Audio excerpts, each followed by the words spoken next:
Well, Expo 2020 Dubai is the current buzzword doing the rounds. It's a day of prestigious, it's three days rather of the prestigious global affair with almost 200 nations gathering in collaboration under the theme Connecting Minds, Creating Future. And our anchor, Ayanda Nyati, is live for us. Ayanda, the last 3 days have been quite eventful. Of course, it's the start of this expo, and as one would have expected, we've seen so many different countries come through and really try and get the attention of everybody else that is at this expo about why they should be an investment destination, a tourism destination of choice. And today, I understand it's all been about Uganda. Without a doubt, good evening to you, Kathy. It actually happens to be Uganda Day, and so we spent some time with our friends on the continent, getting a sense of what brings them here and what they're hoping to get out of this moment. Let me begin by just placing where I'm at. So remember, I had mentioned to you that there are three main districts here at the Dubai Expo. There's the Opportunity District, the Mobility District, and the Sustainability District. Each country essentially places themselves in those regions, I beg your pardon, depending on what they're hoping to walk away with and what they're hoping to promote whilst here on this global stage. I'm outside China's Pavilion at the moment. In fact, a few minutes ago, there was a nice lights show, for lack of a better term. You can see some of the lights there are still in position. Interesting fact about this particular pavilion, it is the largest one here. The second largest, I think, is Saudi Arabia. But more importantly, to your point, they've used this light show in many respects to attract visitors here. But back to Uganda Day, we spent some time with them, and we went to their pavilion also in the Opportunities District.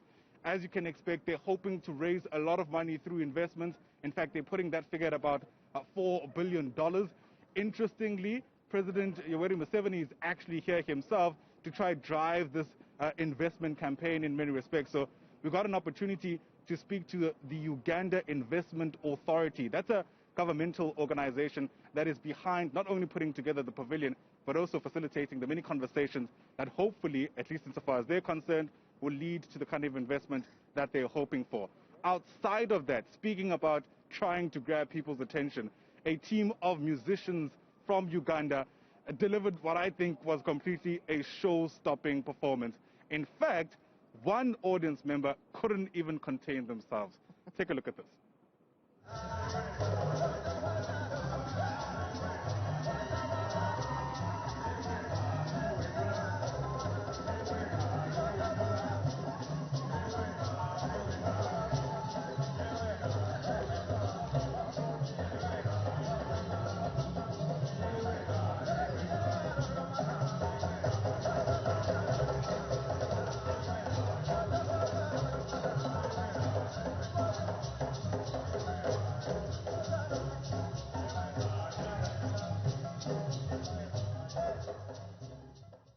And it certainly is beautiful to see the culture and the heritage, not just of Uganda, but of about 200 countries that are part of this expo that are on display, Ayanda.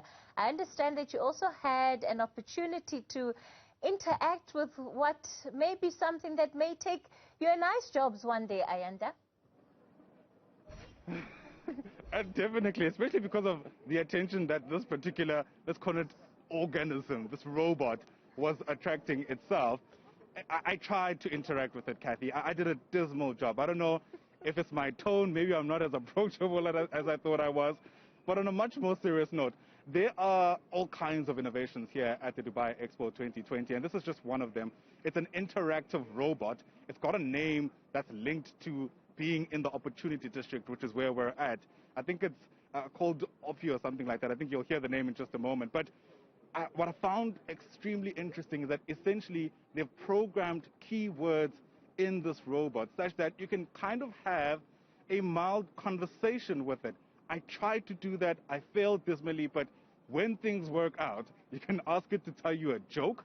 You can also ask it to give you the weather in Dubai, which is always of interest considering how hot it is. At the moment, it's about 33 degrees, even though it's 20 minutes after 8 o'clock in the evening. So you can imagine, in a context where you're trying to cool down as much as you can, that robot is very much in handy. Only, of course, if you can use it better than I did. That said, take a look at my dismal attempt. I'm not quite sure what the interaction would look like, but I'm going to try to say something. Hello, what's your name? Okay, clearly not that kind of party. So let's try find out about the weather, perhaps. Is it cloudy? Are you well? Okay, look, it's probably a me problem. I imagine there's going to be a whole lot of other issues in the times to come. But very quickly, let's try again. Hello, what's the weather?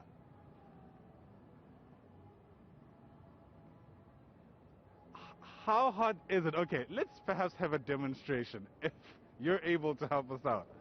Hi, Opti. What is the weather like today? Right now in Dubai, it is 33 degrees with scattered clouds. You can expect 33 highest temperature today.